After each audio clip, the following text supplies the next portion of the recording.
Guest. My name is Jeanette, and today we have Loren Lockman on the show. Hi, Loren. How are you? Hi, Jeanette. I'm doing great. Thanks. How about you? Yes, I'm doing great. So I've been wanting to interview you for a while. You're very knowledgeable, and I love the way you explain things. And I'm excited, and we're going to get right into it if it's okay with you. Great. Absolutely. Glad to be here. I got some good questions for you. Okay, Okay. so my community, they want to remain nameless. So this person wants to remain nameless. Please ask Loren why people are drinking juice daily and they always look healthy and shiny. And at the same time, you think juice is not healthy or natural. Can you explain? Sure. Yeah. Thank you. First of all, why it's not natural, that's the easiest piece. Show me an orange juice tree. Okay. We have to make it. Right. And so now, why is it not healthy? Let me clarify here. I think everything is relative. I think that's so important to understand. I frequently talk about that relativity. If you take someone eating a conventional diet and you put them on juices, they're going to do a lot better because that's much better than what they were doing. I've been living on fruits, mono fruit meals. Um, is that a giant coconut? It is. I'm sorry. I Well, didn't mean to. I that's was okay. thirsty. That's all right. I didn't mean to stop the show. Yeah. So, I've been living on mono fruit meals: watermelon, papayas, pineapples, mangoes, bananas, simple salads for 33 years next month.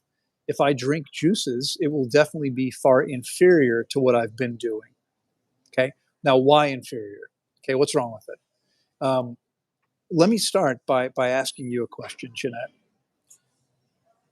Can we agree that apples and oranges and carrots and celery, lettuce, can we agree these are perfect foods to the human body? Yes. Okay. How do we improve on perfection? Can't. It's impossible, right? By definition. If we take those things, we run them through a machine, what comes out the other end can never be better than what went in. It's going to be inferior for quite a few reasons. Number one, oxidation. I found no studies on juices. I found one on a commercial tomato pressing operation where they were making tomato sauce or tomato paste. I forget now. It's 20 years ago. What they found was that 40% of the vitamin C was lost in 3 minutes. Oxidation. Okay, oxygen, the most corrosive thing on the planet, stronger than iron. And so when we take something and put it through a machine and tear it into a million tiny pieces, we're oxidizing a lot of the nutrients. We get all the nutrients when we eat the whole food. All right, and there's actually studies that show that people absorb fewer nutrients, smaller percentage when they drink juices than when they eat food. Now, obviously, if they're consuming something that's very, very concentrated, maybe they'll get more. But let's talk about that. Years ago, I just completed a lecture outside of Washington, D.C. I asked her questions. I had a lady with some questions, and I asked her questions. And then I turned to her and I said, "You drink a lot of juice, don't you? Excuse me, a lot of carrot juice, don't you?" And she said, "Yeah, how'd you know?" I said, "Well, you're orange." Okay. And she said, "Oh, that's because I'm detoxifying." And my response was, "Well," I said, "I don't know. I run the world's largest water-only fasting center. It's the most powerful way you can detoxify your body. I've taken thousands of people through this process. No one's ever turned orange." Okay, turning orange is not a symptom of detoxification. It's a symptom of consuming more carotenes than your liver can process. We're meant to eat whole foods.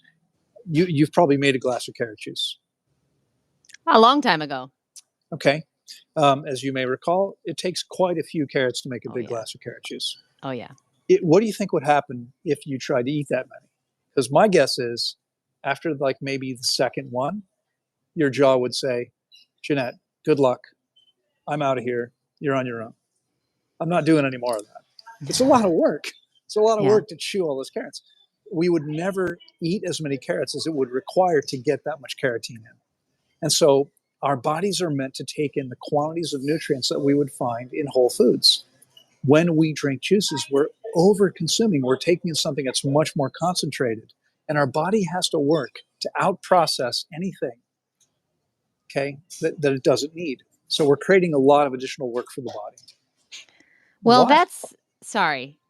Go ahead. That's a great point. I don't want to cut you off, Loren, but I need That's to okay. I need to know because this is so damn confusing now. Yeah. Because a lot of the people out there, they say that juice like is the least taxing on the body. There's no digestion required and it has all the nutrients going straight to the cells. And you're saying the opposite. It's Well, taxing the body. It's right. That's right. So first of all, it's simply not true that there's no digestion required.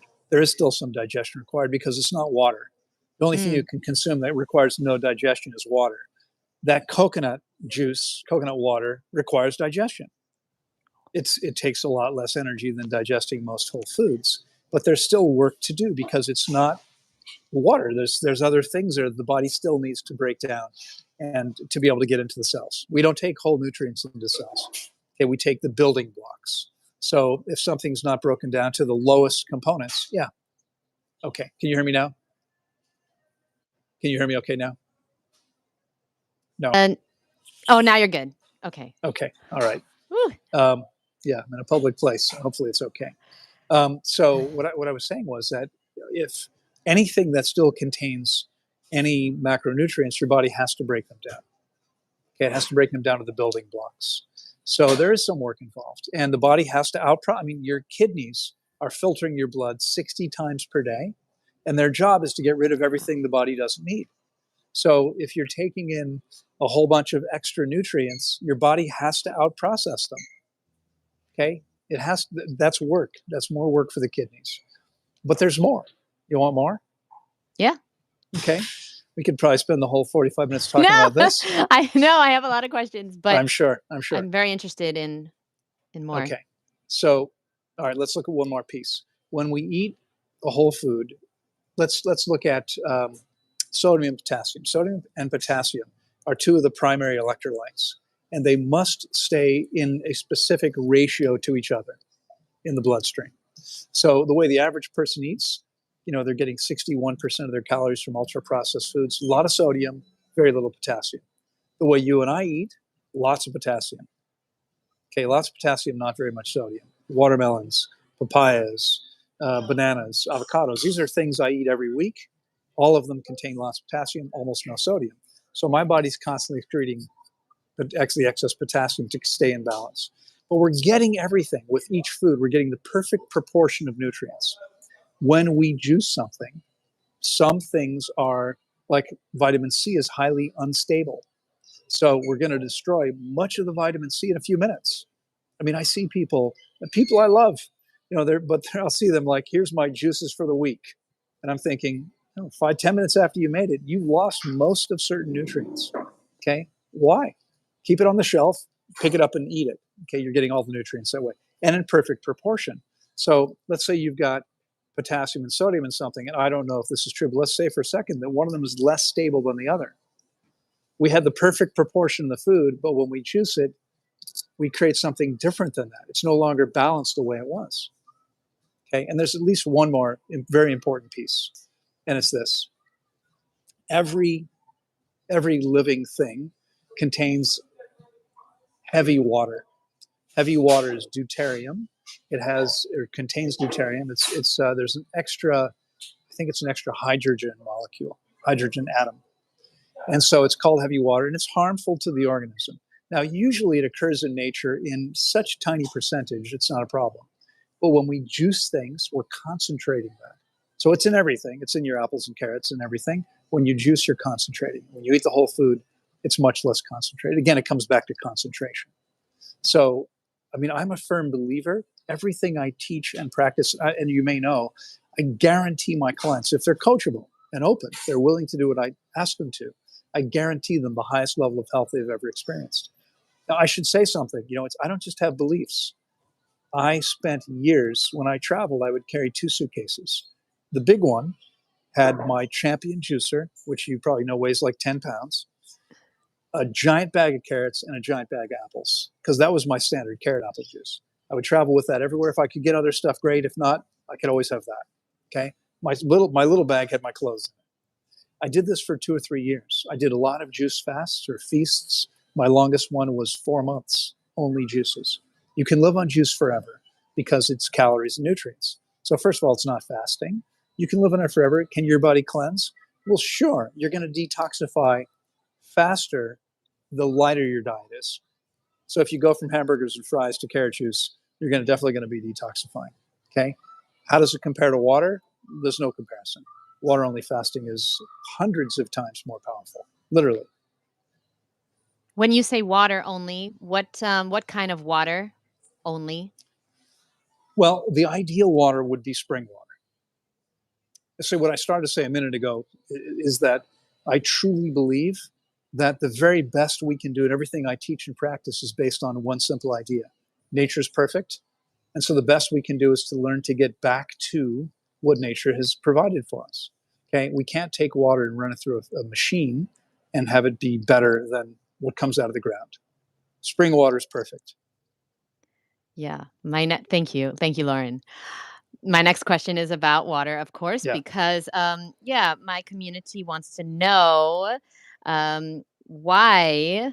Okay, let me just read the question. How is sure. it that most holistic health practitioners promote distilled water and you are so against it? That's an interesting worded question, but Loren, how is it? That's a weird question, but Yeah. yeah, Well, I mean, I understand the thinking behind it. Um, yes. yeah, as you may or may not know, there's no reason you would know this, but my educational background quite a few years ago was in finance. I have a bachelor's degree and 2/3 of a master's degree in finance, and Wow. there's something called contrarian investing, and what contrarian investing says is you do the opposite of what everyone else does, and you will almost always win. You'll lose, obviously, on some trades, some investments, but generally speaking, people win that way. Why? Because the herd is usually wrong. So if most people are saying distilled water is great, maybe it's not. Maybe that's all we need to know. But here's the thing: it's unnatural, and I know I've seen the websites. I've seen the Aquarius website written by a non-scientist, non-practitioner, non-expert who says things like rain is distilled water. It's not. Yeah, Okay. Lauren, I've heard that coconut water is distilled naturally. No, it's It's not. ridiculous. Of course not. What is distilled water? Yes. Distilled water is water devoid of anything else. Okay, and I mean, it's created through a very specific process. There are two ways. There's chemical distillation, which you never want to come close to because it can have chemicals in it. But there is steam distillation, where you boil water, the steam rises, hits a stainless steel collection plate and condenses, and then drips down into the second chamber, where theoretically all you have is water. And I say theoretically because any toxin that boils at or below the boiling point of water will be in the so-called clean water. Okay, but theoretically, it's going to be only water, no minerals. And these people are saying, well, that's much better. You need to drink water with no minerals because the inorganic minerals in water give you arthritis and will kill you in various ways, cause atherosclerosis. Well, that's an interesting idea. Keep in mind there are 25 million animal species on the planet. As far as I know, not one of them owns a distiller. Okay, they're Yeah. drinking the spring water and stream water from nature, and they're perfectly fine, much healthier than human beings. If you look at the blue zones, okay, where you've got the five, actually now there's, well, Okinawa is no longer considered a blue zone, but there's a new one, so it's still five. I live in one of them, by the way, in the Koya Peninsula in Costa Rica. Why is These, Okinawa not considered a blue zone anymore? because unfortunately, as is happening in many places, including where I live, younger people, most people are now eating a more processed, less natural diet. And so they're no longer living as long. They're no longer Wow. as healthy. Yeah. What a But if shame. you look, but if you look at these people, most of these places, the only real exception, I think, is Loma Linda, California, which is where you have the Adventists. This is a religion that tells people you should not eat flesh. And so most Adventists are vegetarians. Okay. And that's probably one of the primary reasons why they're as healthy as they are as a community. But they're also wealthier than, in the Nicoya Peninsula. These are, generally speaking, poor people. I live up in the mountains, and the people around us don't have much. So they're very simple houses. They don't have a lot. That's true in Okinawa. That's true in most of these places. What are they drinking? They're drinking the natural spring water on their land. They Hmm. don't have machines. They don't. In fact, until a few years ago, there was no water delivery. People would go get their own water from the springs, from the streams. Okay, now where I live, what happens is spring water is distributed in the local, the little rural communities, but it's spring water they're distributing. Okay, how can that not be okay when that's what has every species on the planet living the longest? Okay, but there's more. If you want more, Yes. okay. So it turns out, first of all, one of the things that the still water advocates say is that still water is negatively charged. The negatively charged still water only removes the positively charged toxins in the body. And not all toxins are positively charged. Some are positively charged, some are negatively charged. But it says it only grabs those. But that's not how magnetism works. Okay, the way magnetism works is that something which is negatively charged attracts anything which is positively charged. It's not saying, oh, I don't like that one, I'm not going to connect to that one. No, it's positively charged, it connects. So besides the toxins in the body, what else is positively charged in the bloodstream? Sodium, potassium, calcium, magnesium, and one more primary electrolyte. I forget which one. Okay, so these are things we don't want to have removed. But what happens is they bind to the still water and are removed from the bloodstream. This is not a good idea. Oh boy. Got a lot of people in the comments, Loren, losing their shit over here Yeah, yeah. because we don't know what to believe anymore. One expert says this, one expert says this, and Well, it's tough out there. How would you decipher what the truth is? I realize it's really challenging. I can say, you and I have a mutual friend who I think is all about distilled water. I don't know how much experience he has. I have worked with more than 15,000 clients in the last 32 years. I've been studying health and nutrition since I was 14. And as you probably can tell, that's been like 15 or 16 years already. A little more. A little more. But yeah. Almost 50 years. Everything you said made sense. That's why I'm like, oh Lord. Because of Right. course, I just got a distiller. Because I didn't Well, believe in I it. would gift it to someone you don't like. I'll send it to our mutual friend. No, just kidding. But listen, guys, I don't know either what to believe, but I like information. So I'm going to rewatch this and I suggest everybody else rewatch it. And if it hits you, if it resonates, then it's your truth. You know what I mean? Like take what resonates, leave the rest. I got a distiller Exactly. because I was convinced, but I always felt, honestly, that spring water made the most sense. Of But I course. was tired, Loren. I was tired of buying water. I was tired of buying bottles of water. I don't blame you. Yeah. Move to Tanglewood, Costa Rica. We have Yeah. spring water bubbling up out of the ground. There's I'm here the in the U.S. I'm in the U.S. right now. I'm sitting at a Starbucks drinking their bottled spring water. Yeah, there's the solution. So no, last question on the water, Loren, because you're an expert, and I wanna just ask you this one last question. If you had to live in a city like New York City, Yeah. and you could not get access to amazing spring water, would you purchase spring water from plastic bottles instead of drinking distilled? No, I would personally, I would spend the money. So I've been here now for a while, and I'm not sure how much longer I'll be in the U.S. I mean, here because I walk in here to use their Wi-Fi, I feel like I should buy their water. So I just bought this bottle of water. But in my car, I've got glass bottles of Mountain Valley spring water in glass bottles. It's expensive. Yeah, You know what? You know what? My health is worth it. I yeah, don't want to drink plastic. Normally, that's what I'm consuming. So if yeah. I'm in a place where I can't get spring water out of the ground, I'll drink it from glass bottles. I'll spend the money. Yeah, on Mountain Valley, I used to have delivered in the glass. They have the big, giant glass bottles.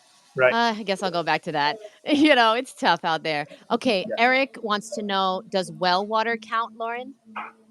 Yeah. Well water can be okay. The problem with well water is, I mean, with the spring, it can depend too. It can be coming from relatively shallow. The best springs are artesian, sources where the water is coming from way down deep. Artesian wells too, where they dig way down deep. If it's more superficial, the question is, how good is the water? So the fact that water comes out of the ground doesn't mean it's worth drinking. We have our water tested every other month now. Because it's nature, things could change. So we just had a test last week. The water is perfect, as always, so far. but you never know, right? So if you can find a spring nearby, the best thing would be to go find the spring. And people don't think about this. I have a dear friend, like a brother, who lives in the Northwest. Currently, he's in Oregon. He's lived in different states, but I have been with him. He actually, I had some events in Northern California.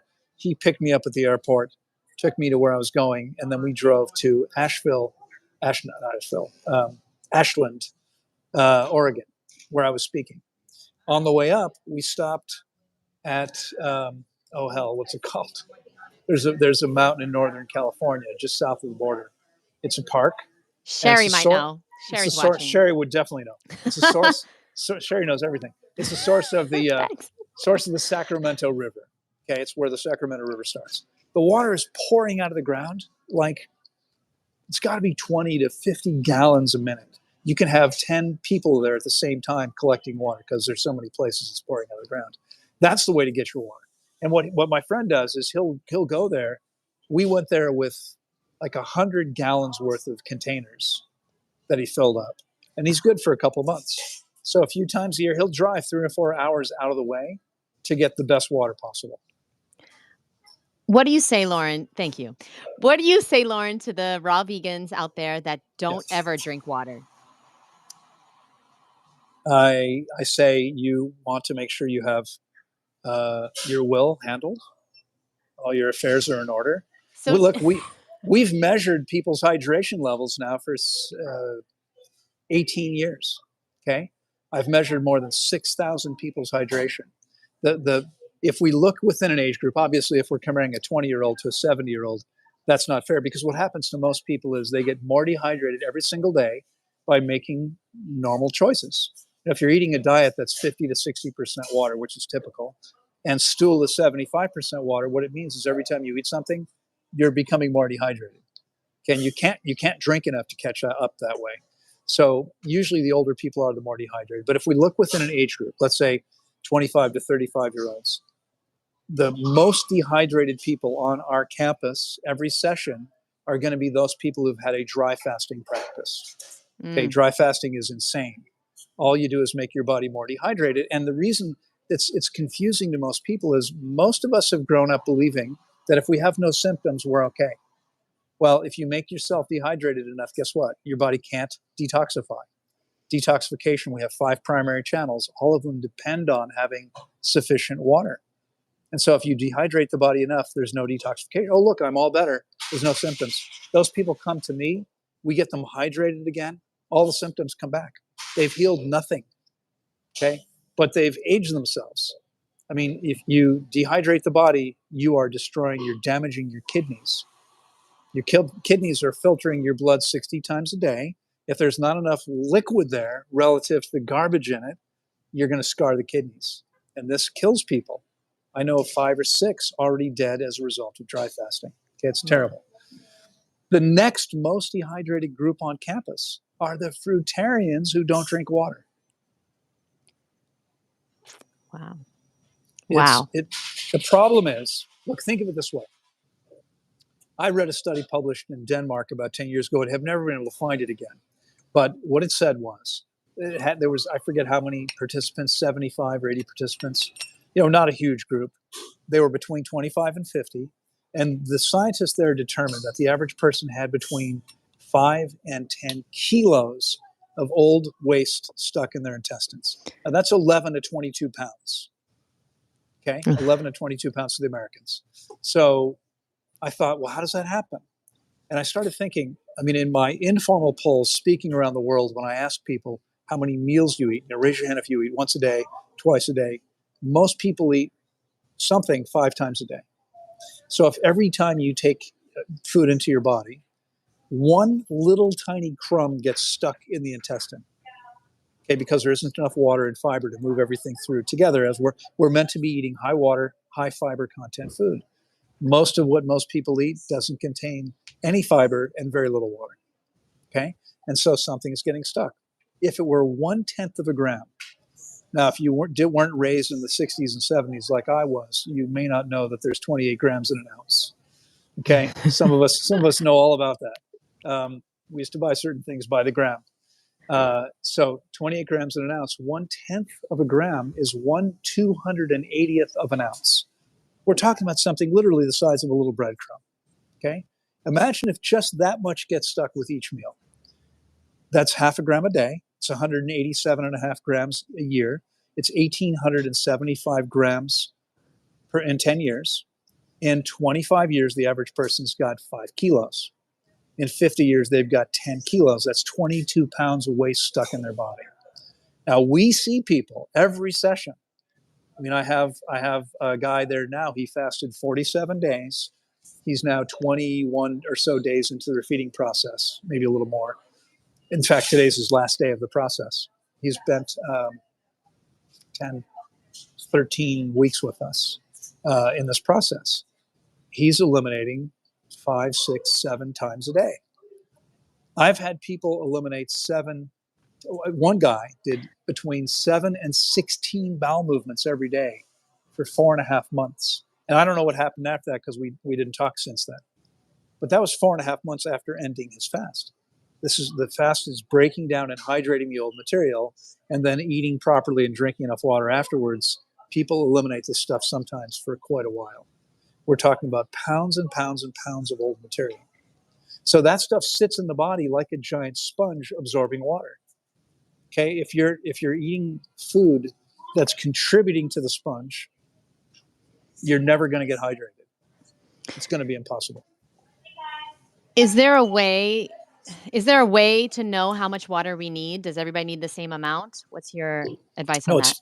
it's different for everyone. The way to know, there's a couple of things that we can do.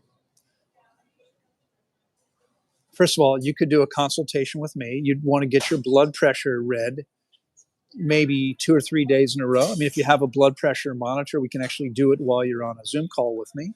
Wow. And I can show you how to interpret those numbers to tell us whether your blood volume is where it should be or not. And I hear from people all the time who say to me, well, I just went to the doctor last week. This is my blood pressure. My doctor said it's fine. Like, no, that's not fine at all. That tells us that your blood volume is much lower than it should be. And the reason it's changing all the time is because even if you're not menstruating or bleeding in some other way, in every minute of our lives, science tells us that the body is retiring 2 million blood cells per minute. In order to replace them, right, the blood is 92% water. So the primary thing it needs to replace them is sufficient water. If there's not enough water, your blood volume drops. If your blood volume drops, your blood pressure drops and your heart speeds up. So I can look at someone's vital signs and say, you're definitely not getting enough water, and which means that they're dehydrated. Now, if their numbers are perfect, it doesn't necessarily mean they're hydrated. It means that they've been drinking enough. So it's a reflection of blood volume, which is related to, but not the same as hydration. So the next thing is you can either buy a device or go to, often high-end health clubs and some other places can have these devices that will measure the amount of water in your body. Most of them will just give you that reading from the scale, from the device. That's not enough. You then have to take that and interpret it. And again, I figured out how to do this a long time ago. We've been measuring people this way now for 18 years. So the average person we see, their lean tissue is around 67% water, roughly. But I've seen people whose lean tissue is only 60% water or even 57% water. It's amazing to me those people are still alive. Now, you can usually tell them when you see them, okay? I'll see people who we'll have clients from my age come in. They've got tons of wrinkles on their face, tons of lines on their face. Why? It's because they're dehydrated, okay? That's what happens when you're dehydrated. If you stay hydrated, then we'll have fewer. I mean, eventually it's going to happen, but you'll age much more slowly. And we can actually reverse most of this aging. It's not just wrinkles. We will look at many of the things that we think of as aging, normal aging, like macular degeneration is the number one age-related cause of vision loss. It's a deformation of the eye. We have had many clients take their vision to a much, much higher level, including the reversal of macular degeneration. Arthritis happens One of the reasons for arthritis is we lose the cartilage and synovial fluid that allows the joint to move painlessly, easily. So as the cartilage breaks down, why? Dehydration. And what's going on, it's very simple. Imagine for a second that the average person's walking around roughly 84%. I say average person. The average person we measure. I can only imagine what happens if you go to a McDonald's. The average person in society doesn't come to me. The people who come to me usually are already much more knowledgeable about their health. They're focused on their health. So they're doing better than the average person, I'm sure. But the average person we've measured in the last 18, 19 years is about their lean tissue. Well, overall, we'll say, they're about 84% hydrated of what they could be. So every day, your body says, oh, we don't have enough water to do everything we need to do. What are we going to do? There's only 84% of the water we need.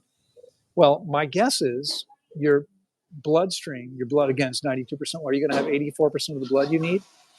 I don't think so. Okay. How about your brain? So my guess is that your virtually infinitely intelligent body is going to make sure that your heart, lungs, liver, kidney, pancreas, thyroid, brain, and bloodstream get all the blood, all the water they need to function as well as possible. But what that means is that all the stuff that is not critical to your survival, like what? Like skin and joints and eyes, all these things and others, discs in your back. Okay, the discs in the back are essentially bags of water there to cushion the vertebra. Every single day, the body is saying, there isn't enough water to do everything. I guess I'm going to have to sacrifice some water from here. Wow. That's what's happening. That makes sense. Yeah. And I can't disagree that I feel better the more hydrated I am. Absolutely. My brain works different. Yeah. Well, there's actually some research on this, and it's interesting because, again, as is true with almost everything, medicine says that we should be where most people are. In other words, 120 over 80 is normal blood pressure. Normal means average. Well, that's healthy blood pressure according to them. No, it isn't. They tell us our blood sugar be where everyone's is. No, it shouldn't be there. It's too high. Okay, healthy blood sugar is lower than they tell us the healthy range is. The same is true with almost everything. And so science says, well, you can't be more than about 5% dehydrated. I think they say that because they think where the average person is where we should be. We can do much, much better than that. Okay. The science says that if your brain is 2% dehydrated, your cognitive function drops by 20%. Whoa. Yeah. Whoa. Okay. So most people, I mean, honestly, including many so-called health experts, are seriously dehydrated. You can see that by looking at them if you know what to look for. Yes. They're definitely not thinking as well as they should be. So if they disagree with me, okay, I'm hydrated. What does that tell you? What is a normal? What is a healthy blood pressure that you recommend? So I believe that your systolic pressure should be between 90 and 110, and the diastolic pressure should relate to the systolic pressure based on a formula that I came up with, which is a little complicated to share with you here. I can show you on paper, but the idea is, if we think about the 120 over 80, if the average person is dehydrated and dehydration drops your blood volume, which drops your blood pressure and drops that difference, what I call the spread, medicine calls pulse pressure, 120 over 80 is never good enough. So if someone's blood pressure is as high as 120, and no one should be, but if it is, that difference should be 50 points, not 40. And this is based on looking at thousands of people that we've gotten to their healthiest state. Okay, so if your blood pressure is 110, for every 3 points change in systolic pressure, that's the top number, the spread, the difference, should change by 1 point. So if your pressure drops from 120 to 110, the spread should be roughly 47 points instead of 50. Roughly 3 points. It's not an exact science. Thank you for that. Thank you, because people are confused, and doctors, they don't even know. The experts in our society don't even know what's healthy. Well, doctors are experts, so we have to understand. I mean, we all grew up like revering doctors. Doctors are experts on health. Doctors are experts on how to suppress the symptoms of disease with toxic medications. No, thank you. Ooh, I'm done. put that on Wikipedia, someone. Okay, Right. so Loren, can we do a rapid fire round? Yeah. Thank you, because I have so many questions Go ahead. and so little Fire. time. Yeah. Okay, question. Do you believe in mucoid plaque? Yes.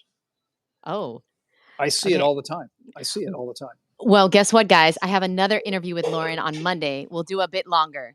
If that's okay, we'll talk. We'll talk Yeah. before, Yeah. see if Sure. we can do. Sure. Yeah, because 45 minutes with Loren is just It's that's not not enough. acceptable. I have until 3 o'clock, until 4 o'clock your time today. If you want to go a little longer, I can do that. Okay, yes, thank you. What do you have against papaya seeds? So Well, no, random. I love papaya seeds. They're cute. They're friendly. They're politically, I think they're astute. Um, almost all. So let's back up a second. Why do plants make fruit? Okay, it takes a lot of energy to make fruit, to make sugar. Okay, that's a lot of work for the plant. Every plant, and it's mostly trees, most fruits grow on trees, but not all. Papayas, as it happens, and bananas are actually grasses, big grasses, yeah. But Wow. but most fruiting plants are trying to do the same thing. They want to propagate the species. Okay, they want to make as many copies of themselves as possible. So the whole point of making fruit and all that energy expenditure is to get viable seeds into the ground. That's the reason that they put all that energy into it. They don't want the seeds to be eaten. So what most fruiting plants do is they protect their seeds by making them toxic. Yes, that makes sense. But let me push back by saying some people believe that things like that, like wheatgrass or papaya seeds, they are toxic and that helps us detox. What are your thoughts on that?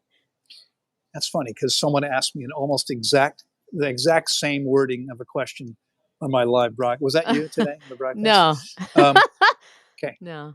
Yeah. No. I mean, look, if you irritate the body enough, it's going to push back. So if you consume something toxic, yeah, it's going to have to detoxify. But we don't need to make the body more toxic to do that. Okay. The way we can detoxify the most effectively and efficiently is by simply resting completely and not processing any food, fasting. It's what every species on the planet does when sick enough. 25 million animal species all stop eating, lay down and stop eating when sick enough or badly enough injured. Mm. Yeah, that's a fact. Everybody knows their pets, they don't eat when they're sick. Yeah, Exactly. absolutely. Exactly. Okay, thank you very much. Got a comment. I fasted at Tanglewood for 21 days and volunteered as well. It was an amazing experience. You should ask him whether red bananas are still his favorite kind and whether he eats watermelon almost every day. Okay. Yes. Thank you for your comment. I love red. We have 18 varieties of bananas growing on site. Red Whoa. bananas are definitely my favorite. Apple bananas are a close second, but red ones, I mean, I'll eat red bananas every day when we have them. They're the slowest to produce, so we don't always have them. And I eat watermelon. It's becoming, I mean, watermelon for years. I've been now 19 and a half years living in Central America, and I've eaten a lot of watermelon almost every day.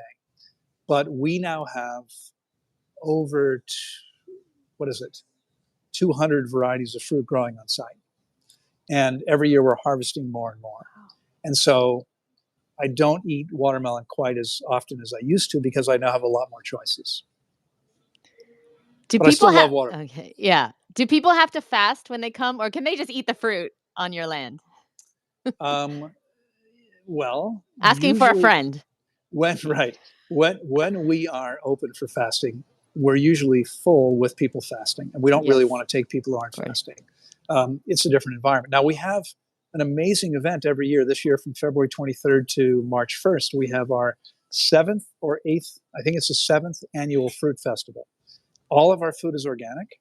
We'll have 40 to 50 different varieties of fruit. It's an incredible time. Come spend a week with us. Wow. I'll leave the link below, guys. I didn't know that. Yeah, yeah, yeah. I'm looking into that. That's exciting It's awesome. because you're going to be at Woodstock Fruit Festival I will be. and I will need a vacation after Woodstock Fruit Festival. So this could be my vacation.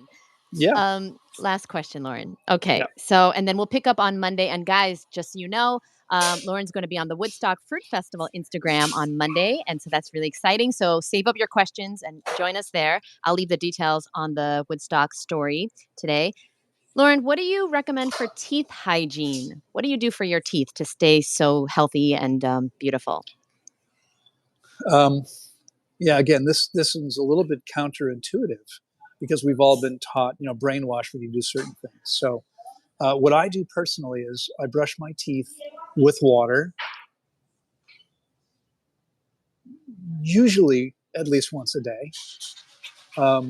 Never after eating fruit, never ever. Okay, that's a real problem because most fruits contain some fruit acid. Now, if we look at the sweet fruits, there's not that many. You've got bananas and durians and jackfruits and sapotes, and there's a few things, but it's a handful of fruits and families. Most fruits are subacid. It's the biggest category. Subacid means low acid compared to acid fruits. So we have a lot of acid fruits. We have a lot more subacid fruits. Only the melons and even some melons have some acid. What the acid does is it takes a microscopically thin layer of enamel off of your teeth. In fact, there was a study published, I think it was, I don't remember now, it was a university in the US, maybe University of Texas, that said that eating an orange or an apple was 3 times as effective at reducing plaque, eliminating plaque, as brushing your teeth. Okay? And so all I do is eat the way I do now for almost 33 years. That's it. I don't go to dentists. I don't ever floss. I'm really lazy. I've always hated flossing. I've never done it. I have no cavities. I've had no cavities, no problems now for 33 years that I've been doing this. In fact, a bunch of mercury amalgam fillings, the silver fillings, fell out, disintegrated. I never noticed it. And the holes filled back in. My teeth filled back in. What do you attribute this to? I mean, your diet or the water fasting or just the whole lifestyle? My guess is it's the whole lifestyle. It's probably a combination of the two. Yeah, because you hear so many fruitarians that have teeth issues.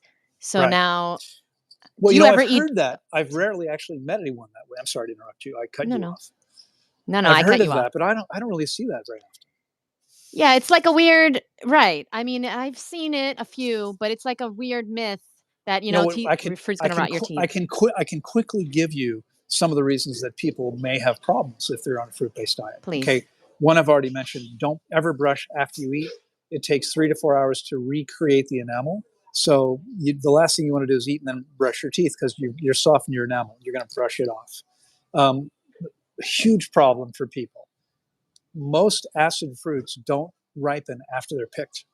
So, for instance, we have amazing pineapples in Costa Rica, but most of the ones you get here in the U.S., they're picked too early to ship them to export them, and they're never ripen once they're picked.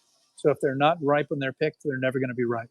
That's true with kiwis. It's true with strawberries. It's true with most acid fruits. And so, if you're eating a lot of acid fruits and they're not fully ripe, they're going to be taking your teeth apart. Okay. And the other problem, and again, this relates back to the 3 to 4 hours to recreate the enamel. Don't graze throughout the day. Okay. We want to spend as little time eating as possible.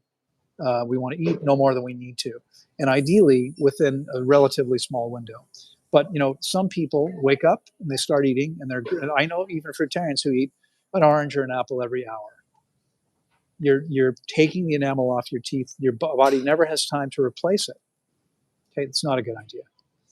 Much better to have a meal, eat till you're full, stop, don't eat anything for 3 or 4 hours at least, and then wait and do it again. Yeah, that's sound advice. I remember being in New York. I had really bad teeth problems. It was because of the dried fruit, but also that's the other one. Dried fruit and nuts is the problem. But also, I didn't know how to tell when fruit was ripe. I didn't know what I was doing, and I'm pretty sure you're definitely right about that. Yeah. All right. Well, listen, guys. We've been so blessed to have Loren on today. Thank but you. like I said, part 2 on Monday. So make sure, if I didn't ask your questions, I'm really sorry. I see the questions. I'm going to write them down for Monday. I promise. And Loren, thank you so much for your time and expertise. It's a pleasure. No, it's great to be here with you. Thank you so much. And I will see you on Monday. See you in a couple of days. Thank you so much. Thanks, everybody. Bye, everyone. Bye-bye.